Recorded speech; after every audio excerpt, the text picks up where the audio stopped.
Yes, but why are we interested in what Russia thinks about troops in Ukraine? It's a sovereign country. It's not for them to decide. I'm really amazed. I'm not criticizing you, but I hear this question, of course, more often. So thank you for asking the question. But I'm really amazed. Russia has nothing to do with this. It's the same like Finland then should have had a sort of a nod, a yes from Russia to join NATO? No, of course not. And Sweden? No. In the past, the fact that we founded NATO, we are sovereign nations. Ukraine is a sovereign nation. If Ukraine wants to have security guarantee forces in Ukraine to support the peace deal, it's up to them. Nobody else can decide about it. And I think we really have to stop making Putin too powerful. He is the governor of Texas, not more. So let's not take it too serious. This is my video update on this Friday afternoon, September the 5th, coming to you from Athens, Greece, at the Excalibur pub, I guess. Not sure what this place is, but looks pretty cool. Let's talk about some news. And let's talk about the UK, since we're on the subject of the Excalibur. Let's talk about some big breaking news from the United Kingdom, which is that 008, Keir Starmer's deputy prime minister, his number two, Angela Rayner, has resigned. And she was also the housing secretary, I believe. And she was embroiled in a tax housing scandal. Yeah, so she has now resigned. The Starmer Labour government is crumbling. My understanding of Angela Rayner was that she was very loyal to Starmer, and this is a very bad sign for 008, the most boring man in politics. And so you would think that Keir Starmer, given all of this controversy and all of these scandals that are breaking out in his administration, not to mention the fact that the UK economy is in a complete mess, you would think that Starmer would be in London at 10 Downing Street, working night and day, 24 hours a day, 7 days a week, to fix the problems of the UK, which are, for the most part, not only his making, but the Conservative party's making as well. Nope, that is not what Starmer is doing. He decided that it would be a good time to go to Paris and attend the Coalition of the Willing meeting with his good buddy Emmanuel Macron and Volodymyr Zelensky. So yeah, that is what Starmer did. He co-chaired the Coalition of the Willing Summit.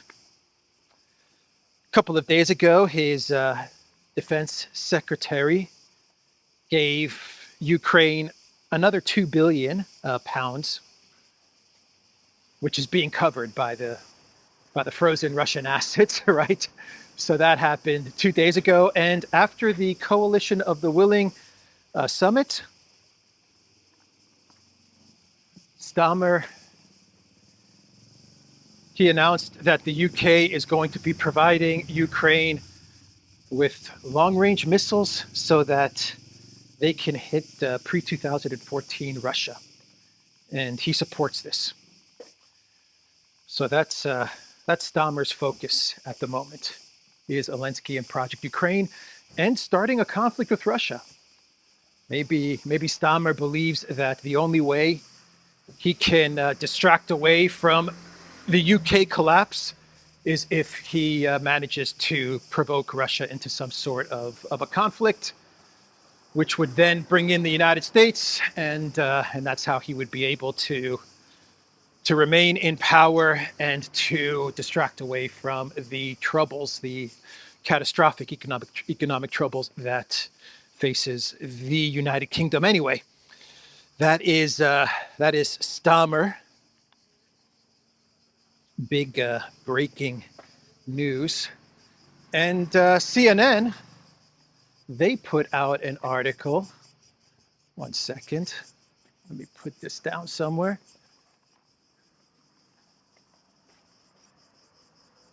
Let's go over here. I've been to this church a bunch of times. CNN published an article.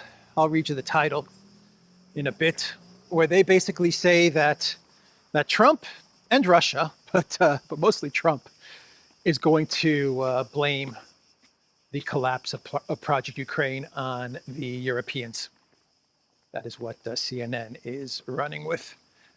Which, if you're the Trump administration, is not such a bad idea, actually, right? You can't figure out a way to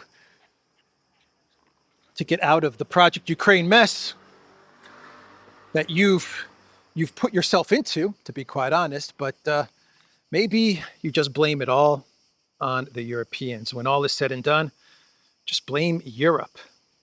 Let me find the article from the most trusted name in news, CNN. Trump and Putin both agree. Blame falls on Europe as Ukraine peace effort languages.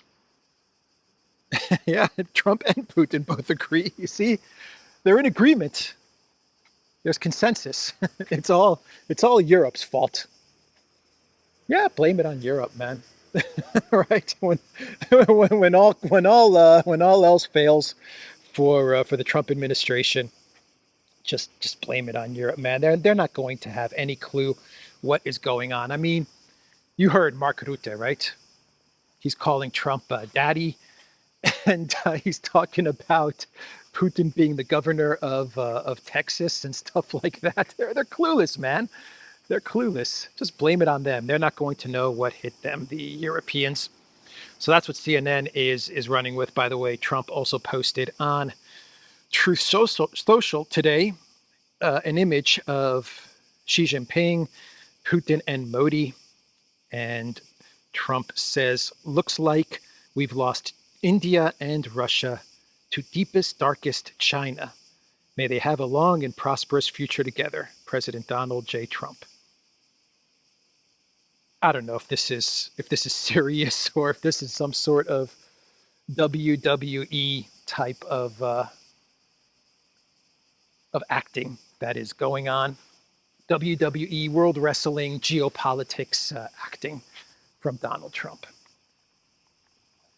Maybe he is going to just blame it all on the Europeans, and so he wants to pretend that he's very upset and very disturbed at the fact that Russia and India and China they're aligning with each other, and this is upsetting him, and Ukraine is crumbling, and so it's all Europe's fault, and I'm just going to have to figure out a way to re-engage with the three other great powers, right? Maybe that's what his angle is. I don't know.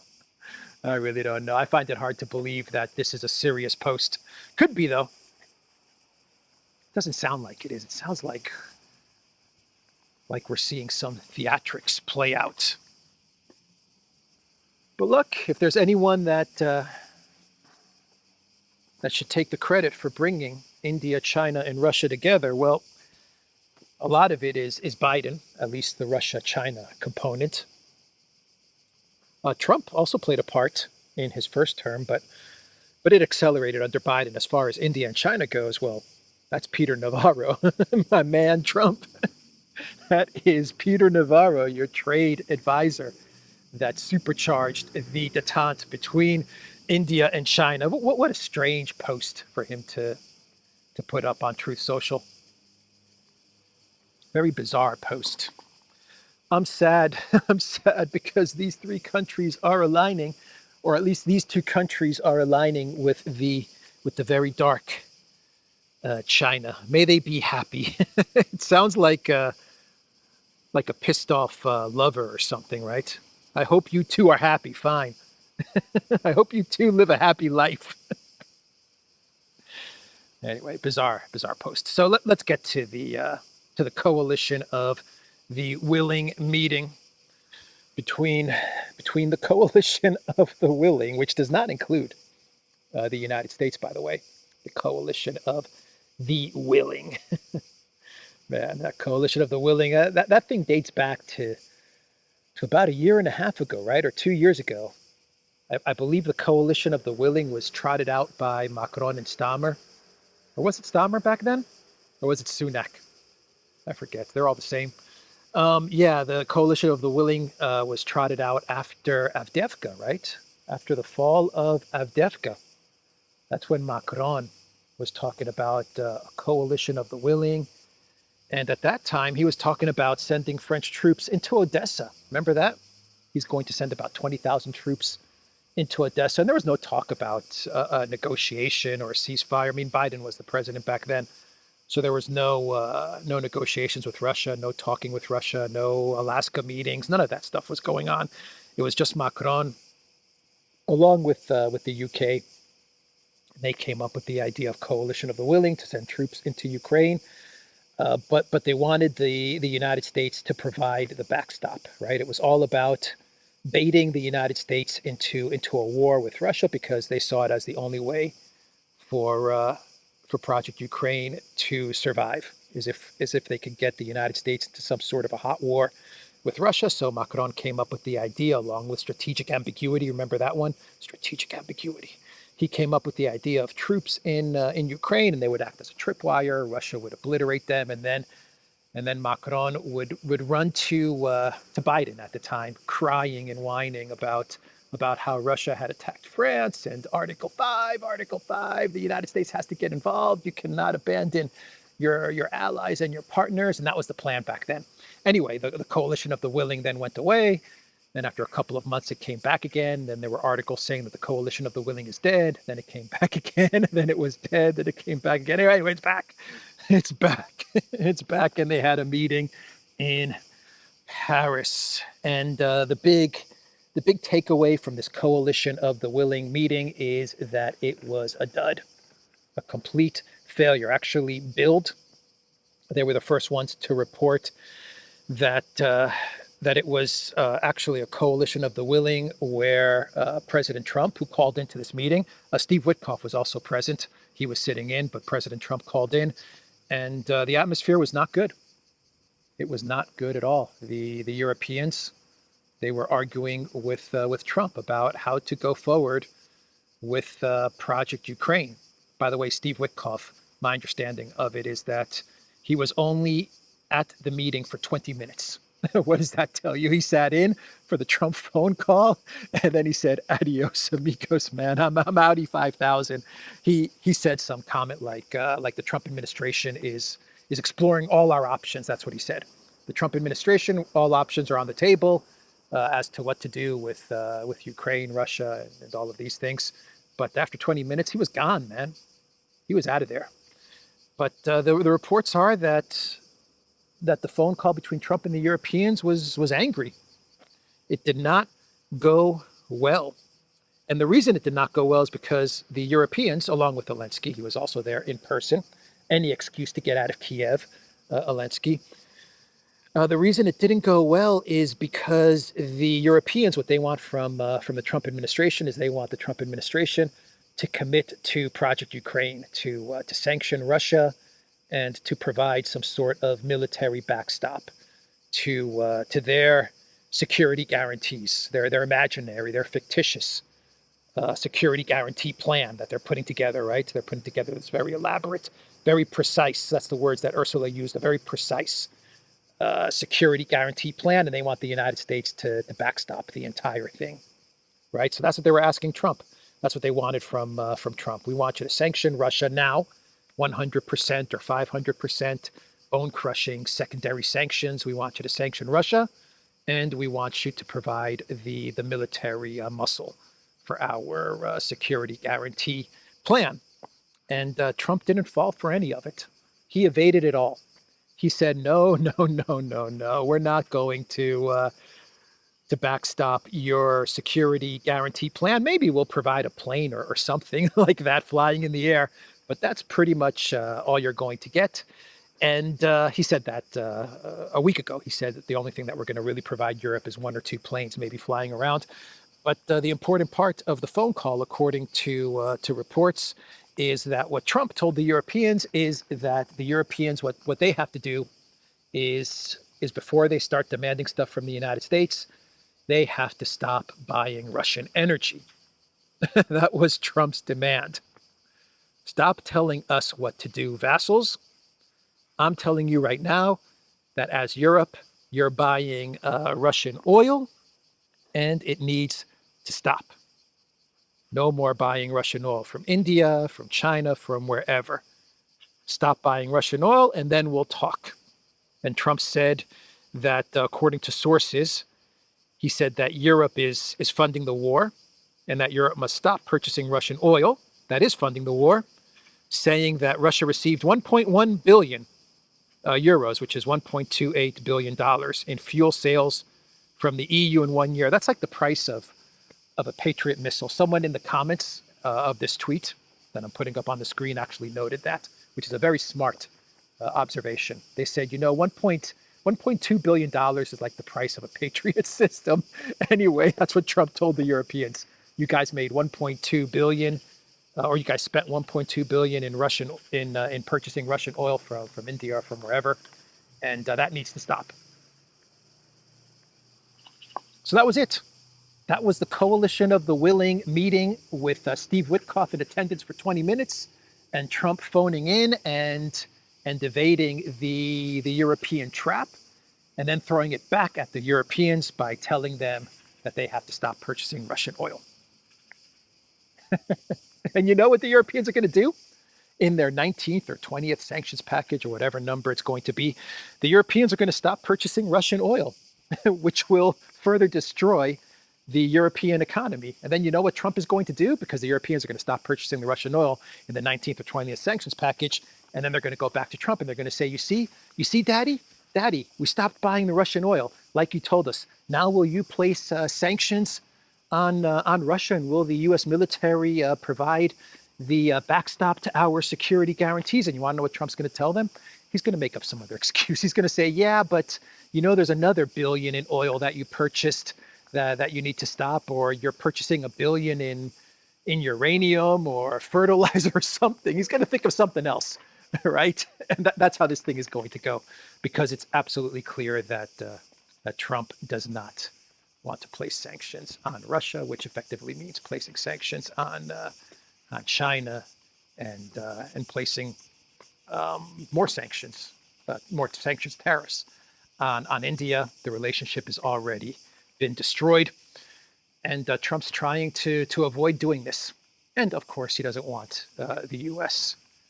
to get bogged down in some sort of a hot war or security guarantee no-fly zone in Ukraine. So yeah, that's what's going to happen. That's how this thing's going to go. The Europeans are going to continue to try and please Daddy in the hopes that Daddy is going to come to their rescue, and Daddy doesn't want to come to their rescue, right? What Daddy's going to do is he's going to throw the Europeans under the bus. That's the way it looks. Could be wrong. Could be wrong about that.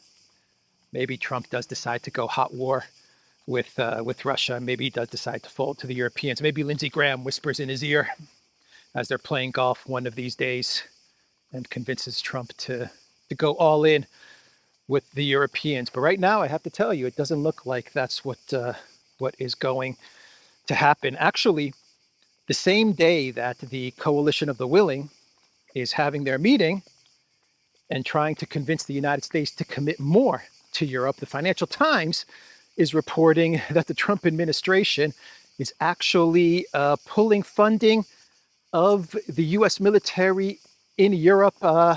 They're pulling out the funding. They're stopping the funding of I believe, training U.S. military in the Baltics, specifically in the Baltics, and they're going to pull that funding. That's what the Financial Times reported. So instead of the U.S. getting more entrenched in Europe, which is what the Europeans want, it looks like the Trump administration is starting to say, yeah, we're cutting our losses. We're going to start to get out of the European funding, the European game, specifically the Baltic states. Let me find the article from the Financial Times, which talks about this. Let's see here. What do we got? Yeah, we got the Trump administration to phase out security funding for NATO's eastern flank. That's the Baltics, man. The Trump administration is preparing to phase out funding for U.S. security assistance programs that support European countries bordering Russia, the Financial Times reported on September the 4th. The move is part of a broader push for NATO allies, particularly in Europe, to increase their own defense spending. Pentagon officials reportedly met behind closed doors with European diplomats last week to inform them that the United States would no longer fund programs to train and equip militaries in Eastern European countries that share a border with Russia. They're talking about the Baltics, man. They are talking about the Baltics. Actually, the president of Estonia, the prime minister of Estonia, he said in a statement 2 days ago that this was coming. He actually said that something like this is about to come. And he was warning Estonia and the other Baltic states that the U.S. is going to start pulling out their funding, man. We need to prepare for this. And sure enough, that is what we got. So Macron, he made a statement. Am I still recording? Yeah, I'm still recording.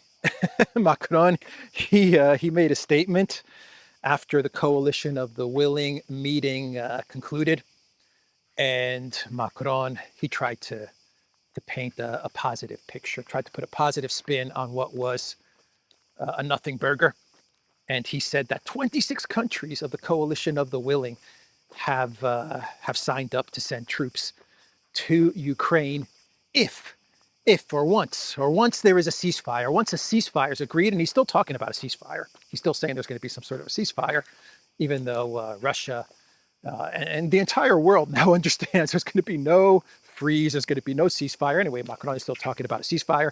He says once a ceasefire is agreed, then the Coalition of the Willing has 26 countries that will send troops to Ukraine.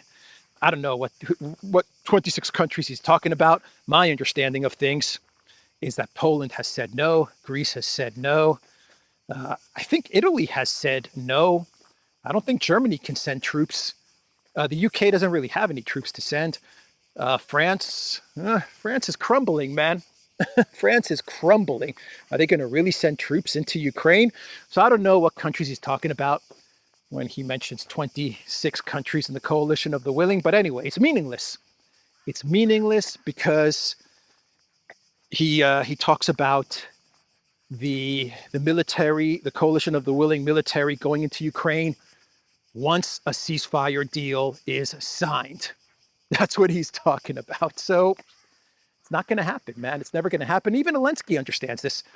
Even Zelensky is telling Macron that all of this is theoretical. So what was Zelensky's statement after the Coalition of the Willing meeting wrapped up? He says, what I want is I want money, I want weapons, I want all the weapons, I want all the money, I want all the training of Ukraine troops, and you just give us everything that you've got, empty it all out, give us everything that you got, and we as Ukraine, we're going to continue to fight this. That was Zelensky's solution to the meeting of the Coalition of the Willing. Zelensky even said in his statement, he was so frustrated as to what was going on and so defeated. He was so defeated that he started to talk about how Ukraine is actually sanctioning Russian oil. by attacking the Druzhba pipeline. That's what he said. He said, you guys are talking about sanctioning Russia and cutting off Russian oil and all these things. Well, what I'm doing by attacking the Druzhba pipeline, Ukraine attacking and EU NATO members too, EU NATO members energy infrastructure, what I'm doing by attacking that infrastructure is I'm sanctioning Russian oil. I'm preventing them from getting Russian oil. So we're taking things into our own hands by attacking the Druzhba pipeline because you guys refused to cut off Russia. That's how frustrated and defeated Zelensky was after the coalition of the willing meeting. So I think that covers everything that happened yesterday in Paris. As far as Russia's concerned, well, Putin, he was attending the Far East summit. And hey, my friend. And Putin was at the summit. This is following Beijing. And Putin basically repeated many of the things that he said in Beijing. He said that there's going to be no troops, no NATO troops in Ukraine. He said that's not going to happen. Peskov said the same thing. Peskov told the media there are going to be no NATO troops in Ukraine. Forget about it. We will never allow that to happen. They said the statement that they make often, which is a country cannot have its own security at the expense of another country. That's what they say often, and then they're right about that. You know, you can't have your own security cannot be at the expense of another country's security. And so Putin said that. Peskov said that as well. It's never going to happen, so forget about it. This is about the 1,000th time that they've said that there are not going to be any NATO troops in Ukraine. I think Peskov even took it further than Putin in his statement by saying that if there are NATO troops, collective West troops in Ukraine, we're going to look at them as military combatants, and we're going to do what we have to do if they enter Ukraine.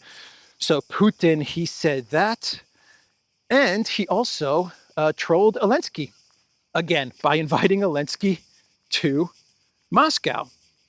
Yeah, Putin is trolling Zelensky big time. He said, once again, this is at the Far East summit, he said, once again, I'm inviting Zelensky to Moscow. He said, look, if Zelensky wants to come to Moscow so we can talk about the conflict, he is welcome to come to Moscow. Actually, Putin even said that he will guarantee 100% that Zelensky is safe. Yeah, he's going to guarantee Zelensky's safety. He can come to Moscow and we can talk. That is what Putin said at the Far East summit. Ukraine wants to have this meeting. They are suggesting we have this meeting. My answer was, I'm ready. Please do come. I guarantee you, we will take care of security matters and we will create a good working environment. You have my word. 100% guarantee. I will repeat, if somebody wants to meet us, we are ready. And the best place to have this meeting is the capital of Russia, Moscow. A capitulation is going to happen in Moscow. That's what Putin is basically saying. There will be a meeting in Moscow, and it's going to be a capitulation ceremony. So yeah, that was Putin. What else should we talk about? Venezuela? What's happening in Venezuela? Yesterday, I kind of made not a mistake, but I didn't realize when I was talking about the attack on the ship. I actually called it a ship in the Caribbean. I didn't realize that this was not a ship. This was just a boat with 11 people on it that Trump ordered the U.S. military to destroy, killing the 11 people on board this ship. And no one really knows if these people were drug smugglers or whatever. And even if they were, you don't blow up the ship. You seize it or something like that, right? And you figure out what these guys are carrying or transporting, if you believe they're transporting drugs. But the Trump administration, the U.S. military, got the orders to just blow apart this ship, this boat. I keep on saying ship. This boat with 11 people on it. And I didn't realize that it was just a small boat. Horrific, absolutely horrific. Even Rand Paul spoke out against this. Rand Paul said, this can't be happening. We can't go around blowing up boats. Even if we do suspect that they're carrying some sort of narcotics, Rand Paul said, we can't go around blowing up boats. This is not right, Rand Paul said. But the Trump administration, they're doing this. Everyone knows why the Trump administration is doing this. They're doing this because they're creating the pretext of foundations for a conflict with Venezuela or some sort of a regime change operation targeting Maduro. The Associated Press actually put out an article with the title, A Deadly Strike Marks a Moment in Rubio's Long Desire to Confront Venezuela.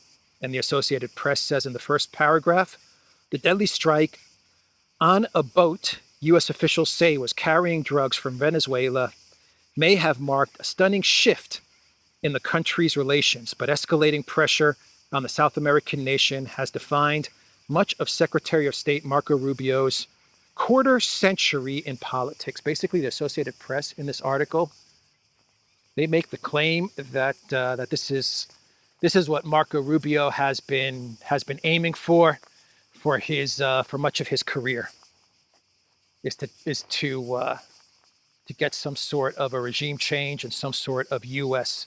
control over Venezuela. This is Marco Rubio's project, is basically what the Associated Press is saying. And Marco Rubio actually was asked about attacking the boat in a press conference. And Marco Rubio, he came up with a very bizarre answer. He said that Maduro has by a U.S. court, has ruled that Maduro, a grand jury. Hey, my friend, you guys are relaxing, huh? It's hot. I know it's really hot. Anyway, take care, Athens cats. A grand jury has said that Maduro is smuggling drugs, and he's a drug, narcotics, and he's transporting drugs. Anyway, he said this, and he said a U.S. court has decided this, so he's fair game. That was basically Rubio's message. That was how he rationalized the whole thing. He said a U.S. court has said this, a grand jury, they ruled. Maduro, he's a drug dealer. He's sending narcotics to the U.S. So we have every right to go after him, to go after any boats, to obliterate any boats, to kill any people that we suspect are carrying narcotics. Anyway, that's the story with Venezuela. So what else? What else should we talk about? I really want to talk about RFK in Congress, but I can't talk about this because whenever I talk about health issues, my channel gets a strike. Always, whenever I bring up anything connected to health, anything connected to freaking health, I get a strike from YouTube. I don't know why. It's weird. I can't explain it. I think the algorithm has my channel flagged or something like that. And it says if he even brings up any health issues, give him a strike for 1 or 2 weeks. But anyway, I can't talk about it. I would like to talk about it, but you know what? You can see all the video from RFK in Congress. RFK, he demolished Congress yesterday. He absolutely demolished Congress. It was beautiful. It was beautiful, man. It got so bad for Congress that even Bernie Sanders, as he was trying to argue with RFK Jr. about Big Pharma, he blurts out that that everyone, he says, everyone in Congress is getting money from Big Pharma. That was his argument to RFK Jr. He actually said that as a kind of argument to RFK Jr. Man, it was a demolition from RFK Jr. Definitely check it out. Definitely check out RFK Jr. in Congress. The Trump White House, I think they're going to officially call the Defense Department the Department of War. I think that is going to be official. I believe it's going to be announced on Monday. So we have that bit of news. Trump was also at a dinner in the White House with all of the big tech execs. Well, most of the big tech execs. Notice who was not there. I believe Elon Musk was not at this dinner. Huh? What does that tell you? But at this event was the Zuckbot. Now he's cool. Now he's cool MAGA Zuck, right? He's no longer the Zuckbot, the Android Zuckbot that he was under Biden. He's had his image redone, and now he's MAGA cool Zuckerberg. And all the CEOs from big tech were there. Tim Cook from Apple was there, and also Bill Gates was also at this dinner. And Bill Gates does not like RFK Jr. He actually asked Trump about RFK Jr. if he trusts RFK Jr. What do you think about RFK Jr.? And Trump supported RFK Jr., but you can tell that Bill Gates is not a fan of RFK Jr. By the way, there were some documents. I can't get into this, man. I want to get into this, but I can't get into this. There are some documents which show that I believe they show Big Pharma is going after RFK Jr. They're lobbying Congress to go after RFK Jr. And those documents have appeared.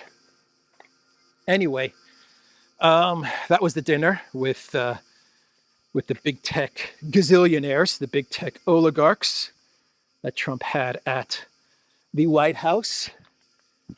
And what is this?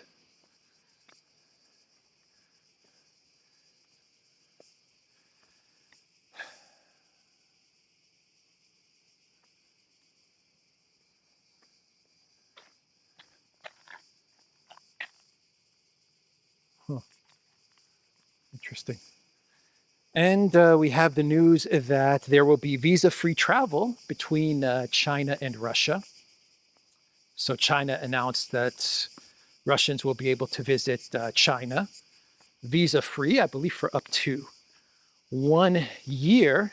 And as Russia always does, they returned the favor. This is standard Russian foreign ministry practice. What you do to us, we return the favor back to you, good or bad, right? You take away our visas, we will take away your visas. You give us visa access, we will give you visa access. So that is what Russia did. Visa-free travel for Russians to China. Chinese get visa-free access to Russia. Oh, what a gigantic L for Europe, especially Southern Europe, when it comes to tourism and Russian tourists. What a gigantic freaking L. Anyway, let's do some clown worlds and we can wrap this video up. The first clown world, these are some really good clown worlds that we have lined up today, by the way, two good clown worlds that we have lined up for today. 2 videos, actually. The first video is Stunning and Brave, Kaja Kallas. She was doing an interview at some sort of an event, and she was being interviewed, some European event. And during the event, Kaja Kallas decided to talk about World War II history. And basically, she was making the argument that China and Russia had not won World War II. Basically, that was her argument. Watch the video. Listen to what Kaja Kallas has to say. By the way, there are some people who are trying to support Kaja Kallas by saying that her statement was taken out of context, right? This 30-second video snippet was taken out of context. What I did is I suffered and I watched the entire 30, 40-minute event and interview of Kaja Kallas, let me tell you right now, this was not taken out of context. It was not taken out of context. What she said, there is no more context to what she said about World War II and China and Russia. By the way, my understanding is that this infuriated China, and the Chinese Foreign Ministry actually put out a statement pretty much condemning Kaja Kallas. They're sick of Kaja Kallas, the Chinese. They're absolutely sick of her. They've had enough of her. But anyway, here is the video, and I will be back. This is the battle of narratives for the global south and all the rest of the world, really. I was in ASEAN meeting, and one thing, what was interesting, that Russia was addressing China like, you and like Russia and China, we, fought the Second World War. We won the Second World War. We won the Nazism. And I was like, okay, that is something new. But then you can see, first you can, if you know history, then, it raises a lot of question marks in your head. But, I can tell you nowadays people don't really read and remember history that much, which is that, you can see that they buy this narrative. That was Kaja Kallas, stunning and brave. And our friend is missing here. A white cat has gone missing. So that was Kaja Kallas, and that's Clown World number 1. Clown World number 2 is courtesy of Fox News' Jesse Waters. Now keep in mind that Trump follows Fox News and bases a lot of his decisions on Fox News' reporting, and a lot of his foreign policy decisions are based on Fox News' reporting. I'm just throwing that out there because, man, Jesse Waters, man, this was probably one of the dumbest things he has said.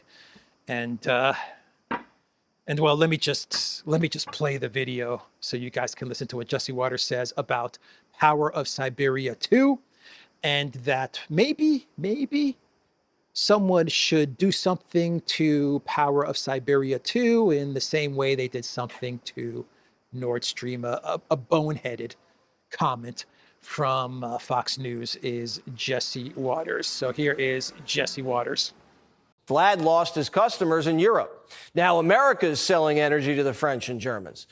So Putin's putting down a big old pipeline to China. It's supposed to be finished next decade and supply 15% of China's energy. Russia and China are growing closer. Someone might have to bomb that pipeline like Nord Stream.